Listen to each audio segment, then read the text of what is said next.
इस कार्यक्रम को जॉय स्माइल मिनिस्ट्रीज के मित्रों और भागीदारों द्वारा संभव बनाया गया है। जब भी आप सही काम करते हैं तो आपको बहुत अच्छा लगता है। ये हो जाने के बाद और आपके शरीर में से थोड़ी ताकत निकल जाने के बाद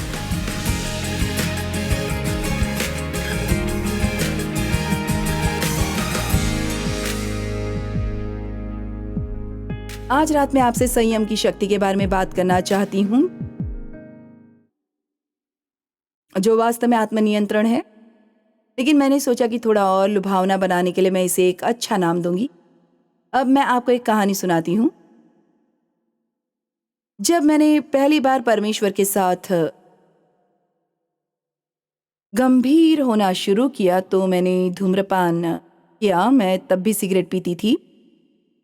मैंने 20-25 कुछ इतने ही सालों तक धूम्रपान किया। और उस समय आप जानते हैं ईसाइयों के 3 बड़े पाप थे: शराब पीना, सिगरेट पीना और गाली देना। यह ऐसा था। ठीक है, बाइबल धूम्रपान के बारे में कुछ नहीं कहती, हालांकि मैं नहीं करती। यह आपके लिए अच्छा नहीं है, ये अच्छी बात नहीं है। लेकिन ये लोलुपता के बारे में सभी प्रकार की बातें कहती है, लेकिन ये धूम्रपान के बारे में कुछ नहीं कहती। मैं अपने अतीत में आती हूँ और ये कहती है कि असभ्य भाषा का उपयोग न करें, और ये कहती है कि शराब के नशे में मत जाओ। लेकिन ये चीजें बड़ी थी: शराब पीना, सिगरेट पीना और गाली देना। इसलिए मुझे सच में लगा कि मुझे धूम्रपान छोड़ना चाहिए। और मैंने कहा, हर कोई कहता है, उसने कहा। मैं सालों तक कहती रही, मैं धूम्रपान कभी नहीं छोड़ सकती। खैर, जितना ज्यादा आप कुछ कहते हैं उतना ही आप खुद को आश्वस्त करते हैं कि आप ऐसा नहीं कर सकते। और जितना ज्यादा आप कहते हैं मैं नहीं कर सकता, उतना ही आप नहीं करेंगे।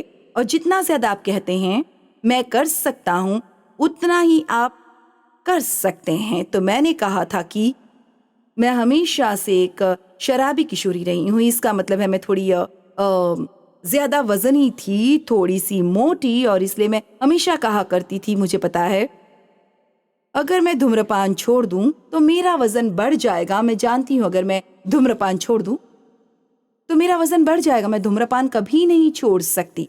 इसीलिए जब भी मैंने धूम्रपान छोड़ने की कोशिश की तो मैं इसे छोड़ नहीं सकी। मैं शायद कुछ घंटों तक इससे अलग रहती, मगर जब मुझ पर दबाव पड़ता था मैं सिगरेट की तरफ दौड़ती थी। और मैं जैसे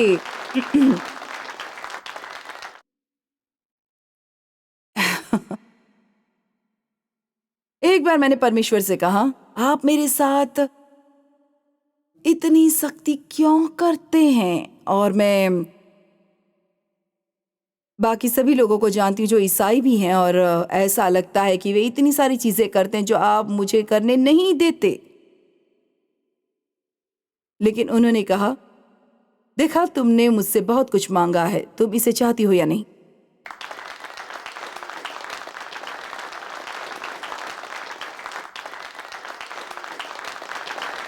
तो देखिए, मैं यहाँ नहीं हो सकती और 100 भाषाओं में दुनिया भर में टीवी पर नहीं हो सकती, और ये सब कहने के लिए मुझे बहुत अच्छा लगता है, मैं हूँ, मैं हूँ, ब्ला ब्ला।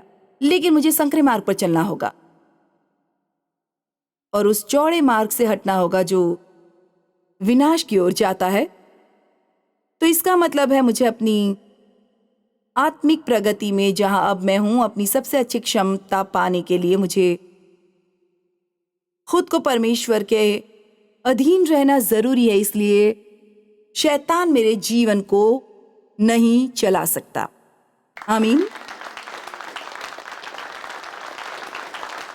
तो मैं सच में धूम्रपान छोड़ना चाहती थी, लेकिन वास्तव में मुझे परेशानी हो रही थी। खैर, मैं उस समय एक कैरिस्मेटिक चर्च में जा रही थी। वे आत्मा के वरदान हैं और हम सभी उत्साहित थे।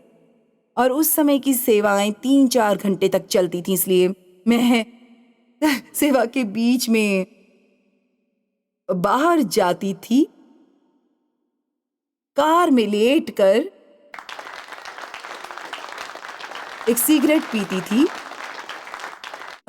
मुझे नहीं पता लोग क्या सोच रहे होंगे, लेकिन उन्होंने सोचा होगा कि कार जल रही है, क्योंकि मेरा मतलब है मैंने ऐसा किया है। खैर, मुझे किसी ने नहीं सिखाया जो मैं आपको सिखा रही हूँ, मुझे ये सब परमेश्वर से मिलता था। तो बस आप खुश रहिए कि ये आप में डाला जा रहा है, जिसे पाने के लिए मुझे भुगतान करना पड़ा था। आमीन। तो किसी ने भी अंगीकार की सामर्थ्य के बारे में इन चीजों को नहीं सिखाया, लेकिन परमेश्वर ने मुझे सिखाया। और इसलिए मैंने काम से घर जाते समय रात में राजमार्ग पर गाड़ी चलाना शुरू किया और मैंने सिगरेट पीते हुए कहा, मैं धूम्रपान नहीं करती। सिगरेट से बदबू आ रही है, ये मुझे बदबूदार बना रहे हैं, ये एक भयानक गवाह है और मैं सिगरेट नहीं पीती। मुझे सिगरेट पीने से नफरत है। क्या आप जानते हैं 2 सप्ताह के भीतर मैंने नौकरी छोड़ दी थी।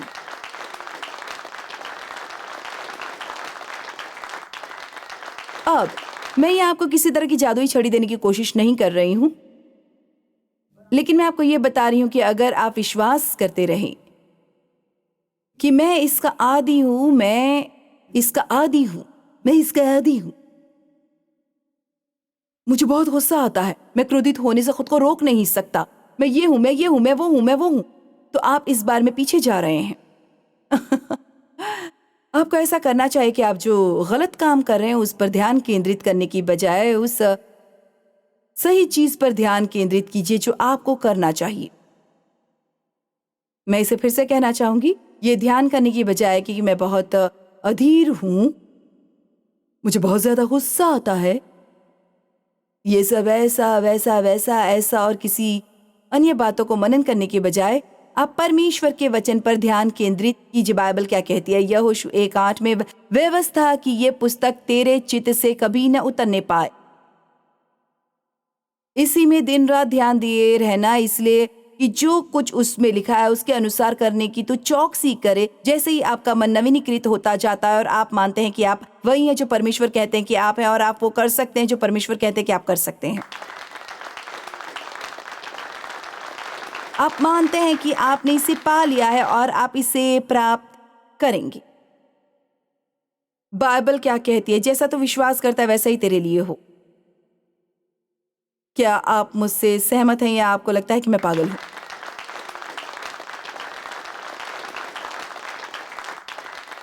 तो अपने बारे में इन सभी बुरी बातों को कहना बंद कीजिए। इस बार में बात कीजिए कि आप आत्मा में कौन हैं। बाइबल गलातियों 5 में कहती है, क्योंकि शरीर आत्मा के विरोध में और आत्मा शरीर के विरोध में लालसा करती है और ये एक दूसरे के विरोधी हैं। तो आप और मैं कुछ करना चाहते हैं और उसी समय कुछ करना भी नहीं चाहते हैं। मैं हर समय घर पर व्यायाम करती हूँ, लेकिन ये बहुत आसान है क्योंकि मेरे पास एक ट्रेनर है जो मेरे घर पर आता है। वो सभी मशीनों को सेट करता है, वो मेरे लिए वजनों को लगाता है और वो मुझे बताता है कि क्या करना है। वो वजनों को बढ़ाता है। जब मैं वहाँ व्यायाम करने जाती हूँ तो मुझे ये सब कुछ खुद करना पड़ता है, मुझे ये करना पड़ता है। और इसलिए कभी कभी जब मैं घर से दूर होती हूँ तो मैं जितनी बार घर में व्यायाम करती हूँ उतनी बार नहीं करती। और कल नहीं लेकिन परसों मुझे वास्तव में पता चला कि मुझे पैदल चलना होगा, लगभग 2 मील तक पैदल चलना होगा और मुझे व्यायाम की भी जरूरत है। खैर, मैं आगे और पीछे हो रही थी। मैं व्यायाम करना चाहती थी, मैं व्यायाम करना नहीं चाहती थी। मैं चलना चाहती थी, मैं चलना नहीं चाहती थी। क्या आपने कभी ऐसा महसूस किया है? पौलुस, मैं कैसा अभागा मनुष्य हूँ। मेरी समस्या क्या है? जो चीज मैं करना चाहता हूँ वो मैं नहीं कर सकता, जो चीज मैं नहीं करना चाहता मैं वही कर रहा हूँ। मेरी समस्या क्या है? खैर, समस्या यह है कि आपकी आत्मा और आपका शरीर एक दूसरे से झगड़ रहे हैं। लेकिन अगर आपको थोड़ी सी भी आत्मिक जानकारी है तो आपको ये जानने के लिए परामर्श देने की आवश्यकता नहीं है कि कौन सा काम करना सही है, और वो आपको करना चाहिए। आमीन, आपको किसी भविष्यवाणी या परमेश्वर के किसी विशेष वचन की आवश्यकता नहीं है। आपको अपने परामर्शदाता को देखने जाने की जरूरत नहीं। मैं जानती हूँ कि सही काम करना यानी पैदल चलना और व्यायाम करना था। जब भी आप सही काम करते हैं तो आपको बहुत अच्छा लगता है। ऐसा करने के बाद और आपके शरीर में से थोड़ी ताकत निकल जाती है। इसलिए जब भी आप ऐसा करते हैं तो आपके शरीर में से थोड़ी ऊर्जा निकल जाती है और आपके शरीर में से थोड़ी ऊर्जा निकल जाती है, फिर बहुत जल्द आप पर उस चीज का कोई नियंत्रण नहीं रहता। आमीन। क्या आप समझ गए? ठीक है। अब जिस चीज ने मेरे अंदर इस संदेश को उभारा है वो वास्तव में यीशु के बारे में है। इब्रानियों 4:15-16 कहता है, क्योंकि हमारा महायाजक ऐसा नहीं जो हमारी निर्बलताओं में हमारे साथ दुखी न हो सके। तो परमेश्वर का शुक्र है यीशु हमें समझते हैं, क्योंकि वो हर तरह की परीक्षा से गुजरे हैं जैसे कि हम अब तक हैं। उन्होंने कभी पाप नहीं किया, इसलिए वो उन हर चीजों से गुजरे हैं जिसमें से हम गुजरे हैं। उन्होंने हमेशा अपने पिता की इच्छा पूरी की। वो हमारे महायाजक हैं और ये नई वाचा के अंतर्गत अद्भुत है। पुरानी वाचा में महायाजक वर्ष में केवल एक ही बार पवित्र स्थान में ले जा सकते थे और उन्हें लहू के साथ अंदर जाना पड़ता था।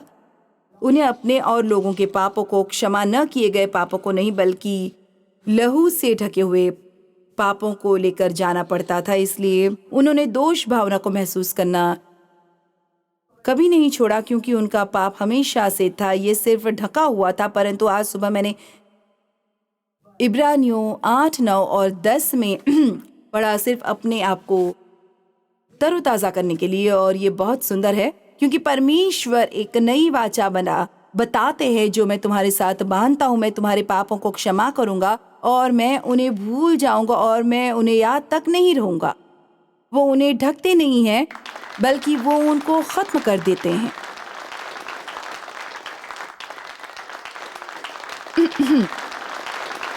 इसीलिए रोमियो कहते हैं, सो अब जो मसीह यीशु में है उन पर दंड की आज्ञा नहीं। वास्तव में यदि आप इसे समझ सकते हैं तो यीशु ने हमारे पापों को क्रूस पर नहीं लिया। बाइबल कहती है कि वो स्वयं पाप बने। ओह, ये उनके लिए कितना भयानक रहा होगा। इस अद्भुत और पवित्र व्यक्ति को पाप बनाना मैं कल्पना भी नहीं कर सकती। मैं कल्पना भी नहीं कर सकती।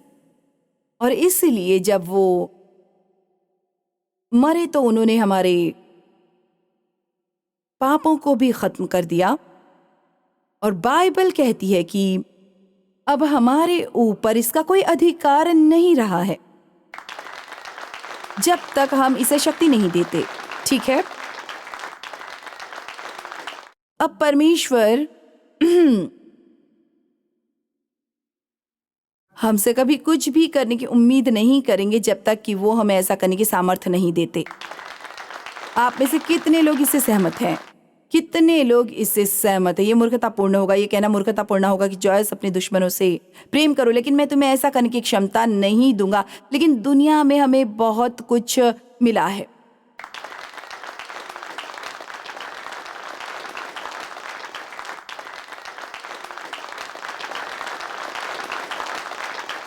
अब सब कुछ एक बीमारी है। ये अब पाप नहीं रहा, ये एक बीमारी है और ये सिर्फ एक बहाना है।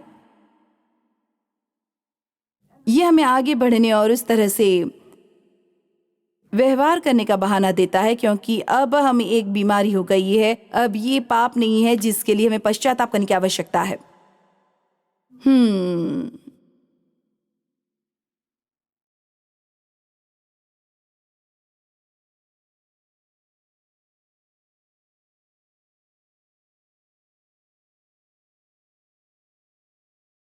रोमियो 6:9, क्योंकि हम ये जानते हैं कि मसीह मरे हुओं में से जी उठकर फिर मरने का नहीं, उस पर फिर मृत्यु की प्रभुता नहीं होने की खैर, जब वो मर गए तो हम भी मर गए, इसलिए मृत्यु का अब हमारे ऊपर कोई नियंत्रण नहीं है। आपको किसी भी तरह से आकार में या रूप में मृत्यु से डरने की जरूरत नहीं, क्योंकि आप कभी मरेंगे।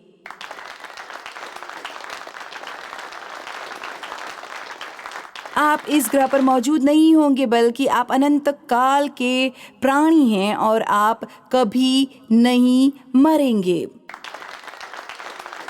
आप बस इस दायरे से बाहर निकल जाएंगे जो बेहतर है। जीवित रहना मसीह है, मरना लाभ है। आमीन।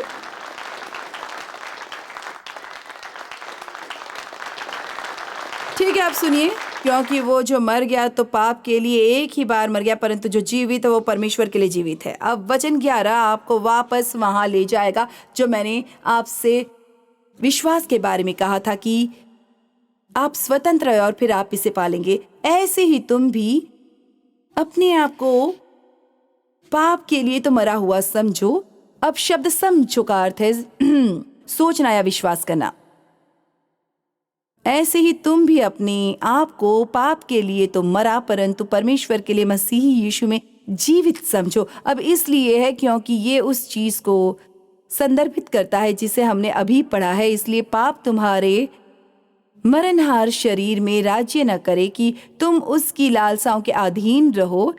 इसलिए मैं ये नहीं समझ रही हूँ, हालांकि मैं एक धर्मशास्त्री या ग्रीक विद्वान नहीं हूँ, लेकिन मैं बेवकूफ भी नहीं हूँ और मुझे ऐसा लगता है कि ये कह रहा है मैंने समझो शब्द को देखा है और इसका अर्थ है खुद से विचार करना, सोचना और विश्वास करना। इसलिए अगर ये कहता है कि अपने आप को पाप के लिए मरा हुआ मानो, तो मुझे ऐसा व्यवहार करना बंद करना होगा जैसे पाप मेरे लिए बहुत बड़ी समस्या और मैं खुद को नियंत्रित नहीं कर सकती, क्योंकि मैं पाप के लिए मर चुकी हूँ। अब पाप मरा नहीं है, ये अब भी हम में जीवित है और ये दिन के उजाले के समान खुद को बढ़ाने की कोशिश करेगा, लेकिन हम इसके लिए मर चुके हैं। यहाँ ऐसा कोई व्यक्ति नहीं जिसका नया जन्म हुआ है।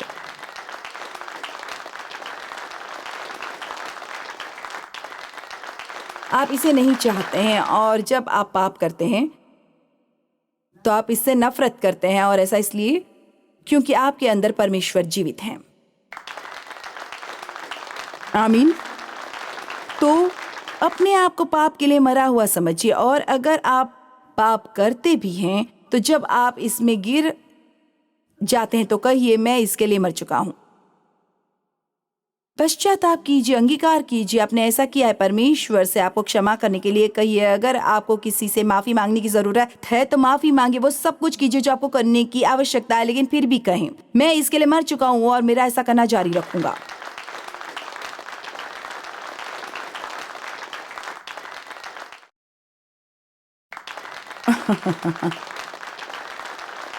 ओ परमेश्वर, क्या मुझे कुछ और मिनट मिल सकते हैं? वो बात जिसने इस संदेश को लाया वो ये थी कि मैं सोचने लगी कि यीशु के लिए खुद को नियंत्रित करना कितना कठिन रहा होगा। जरा सोचिए कि जब वो उन 40 दिनों में जंगल में थे और शैतान उन्हें ताना मार रहा था, वो उपवास कर रहे थे, और जब वो बहुत भूखे थे तो शैतान ने उनसे कहा उनके 40 दिनों तक उपवास करने के बाद, यदि तू परमेश्वर का पुत्र है। शैतान हमेशा हमारी पहचान पर हमला करता है। यदि तू परमेश्वर का पुत्र है तो कह दे कि ये पत्थर रोटियां बन जाए। खैर, अगर यहां मैं होती तो मैं शायद थोड़ा नाश्ता कर लेती, शायद ज्यादा नहीं लेकिन थोड़ा सा नाश्ता। तुरंत यीशु से कहा,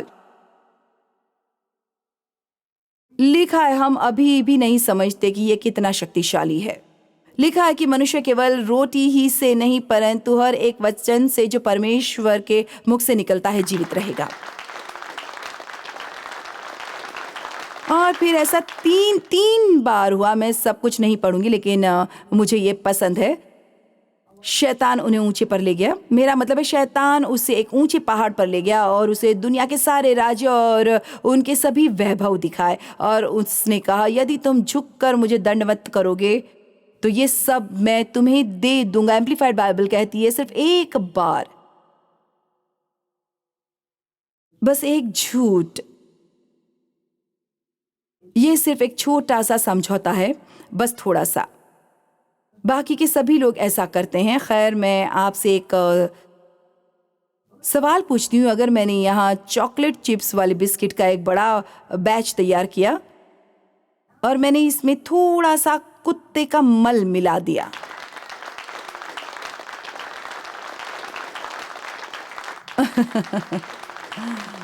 और मैंने आपसे कहा ये एक बिस्किट लीजिए, तो आप शायद ही इसका स्वाद जान पाएंगे क्योंकि ये थोड़ा सा है। पर ऐसा नहीं है, आप सब काफी बुद्धिमान हैं और ये बिस्किट नहीं खाएंगे, तो हम इतने मूर्ख क्यों हैं?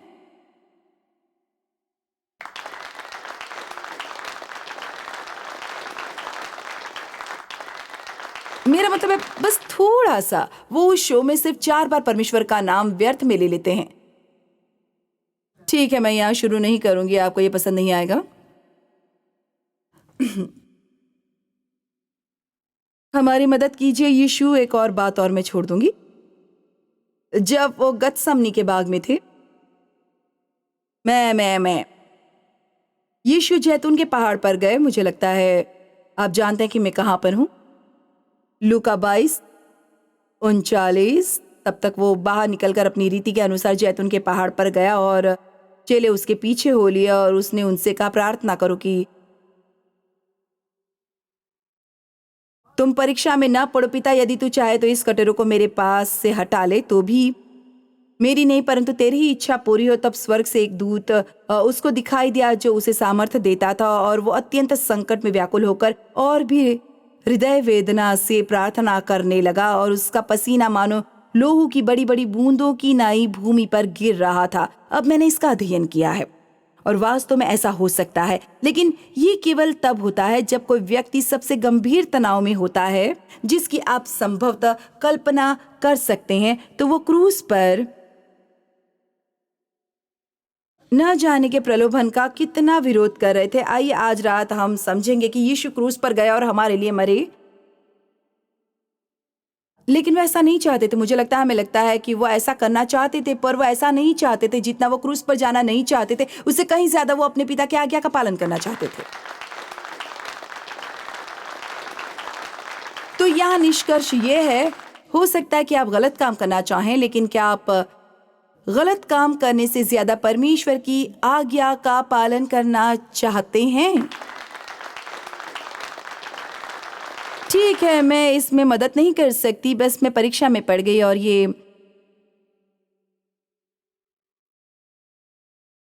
मेरे लिए सिर्फ एक कमजोरी है। ठीक है, मैं अगले साल या फिर कभी वापस आऊंगी। ओके, तो अगर आप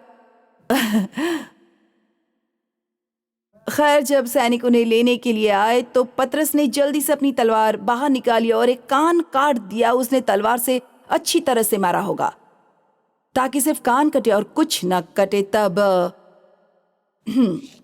यीशु ने कहा, नहीं नहीं नहीं नहीं नहीं नहीं नहीं। उसने कहा, क्या तू नहीं समझता कि मैं अपने पिता से विनती कर सकता हूं और वो स्वर्गदूतों की 12 पलटन से अधिक मेरे पास अभी उपस्थित कर देगा, यानी 72,000 स्वर्गदूत। तो वो कह रहे थे, मुझे ऐसा करने की जरूरत नहीं है। अगर मैं ऐसा नहीं करूंगा तो परमेश्वर मुझ पर नाराज नहीं होंगे, लेकिन उन्होंने मुझे ऐसा करने के लिए कहा है। ये देखते ही मेरे होश उड़ गए। और मत्ती में ये कहता है कि वो 2 बार गए और परमेश्वर से प्याला हटा लेने के लिए कहा।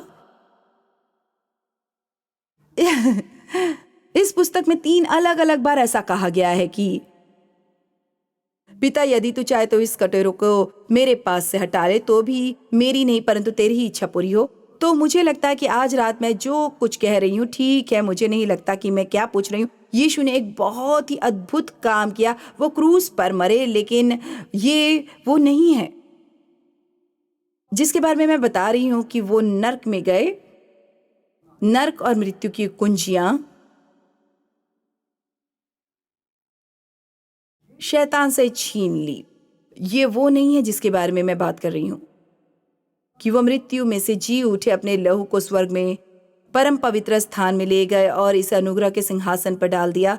वो वापस आए और उन्होंने स्वयं को अपने शिष्यों और कुछ अन्य विश्वासियों के सामने 40 दिनों तक प्रकट किया।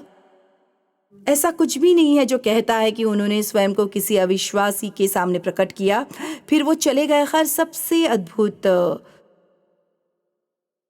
चीज ये थी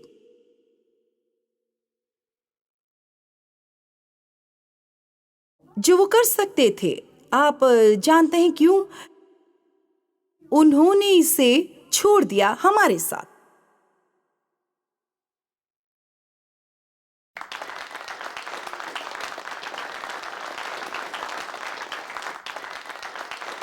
उन्होंने कहा, ठीक है, मैं पवित्र आत्मा, तुम्हारा सहायक, तुम्हें मजबूत करने वाला तुम्हारे बीच में भेज रहा हूं, और अब तुम मेरे व्यक्तिगत प्रतिनिधि हो जो मेरे लिए दुनिया से अपील करोगे।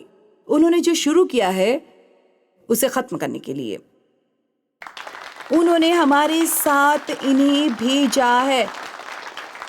कितना अद्भुत है! वो बस चले गए और उन्होंने कहा मैं वापस आने वाला हूं, लेकिन उन्होंने ये नहीं बताया कि कब। तो हमें क्या करना है? हमारे पास एक काम है, और मुझे आशा है कि आप उन 1,88,000 में से एक नहीं है जिन्होंने वो पोस्ट देखी थी जिसमें कहा गया है बैठे रहो और कुछ मत करो, क्योंकि जो लोग ऐसा कर रहे हैं उसमें परमेश्वर की जरा भी इच्छा नहीं है। हम सभी के पास वरदान है, हम सभी के पास प्रतिभाएं हैं, हम सभी के पास योग्यताएं, और हमें उनका उपयोग करना चाहिए। कम ऑन, परमेश्वर को महिमा दीजिए।